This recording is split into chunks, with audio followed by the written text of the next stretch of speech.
Welcome to 9 vibes. ఇటీవల మహబూబ్ నగర్ జిల్లాలో రైతులకు సంబంధించిన వ్యవసాయ కనెక్షన్లపై తనిఖీలు చేయడంపై సీఎం రేవంత్ రెడ్డి ఆగ్రహం వ్యక్తం చేశారు.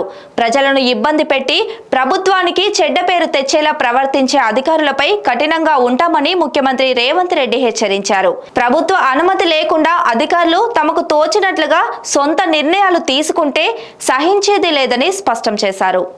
ఇవాళ సచివాలయంలో ప్రజాపాలన దరఖాస్తుల సమీక్ష జరుగుతుండగా ఈ అంశం చర్చకు వచ్చింది. రైతుల వ్యవసాయ కనెక్షన్లపై సర్వే చేయాలని చెప్పిందెవరు, తనిఖీ చేయాలని ఆర్డర్లు ఇచ్చింది ఎవరని సమీక్షలో ఉన్న ట్రాన్స్కో సీఎండి రిజ్వీని ముఖ్యమంత్రి ప్రశ్నించారు. బాధ్యులైన అధికారులపై చర్యలు తీసుకుంటారా లేదా అని ఆరా తీశారు.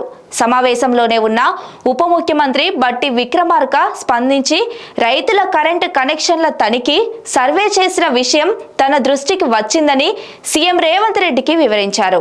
శాఖపరమైన నిర్ణయమేది లేకుండానే discount operation director J Srinivasa Reddy సొంతగా ఆదేశాలు ఇచ్చారని, ఆయన ఆదేశాల మేరకు అక్కడున్న ఎస్ఎస్ఆర్ మూర్తి ఈ చర్యకు పాల్పడినట్లుగా తెలిపారు. ఈ వ్యవహారంలోనే డైరెక్టర్ శ్రీనివాసరెడ్డిని విధుల నుంచి తొలగించామని, ఎస్ఈని అక్కడి నుంచి బదిలీ చేశామని ఉప ముఖ్యమంత్రి జరిగిన సంఘటనను సీఎం రేవంత్ రెడ్డికి పూర్తిగా వివరించారు. ప్రభుత్వానికి చెడ్డ పేరు తెచ్చేందుకు ప్రయత్నిస్తే ఇలాంటి చర్యలు తప్పవని, తమకు తోచినట్లు అధికారులు సొంత నిర్ణయాలు తీసుకొని ఉద్యోగాలు పోగొట్టుకోవద్దని ముఖ్యమంత్రి అధికారులకు హితవు పలికారు. మరిన్ని అప్డేట్స్ కోసం చూస్తూనే ఉండండి 9 వైబ్స్.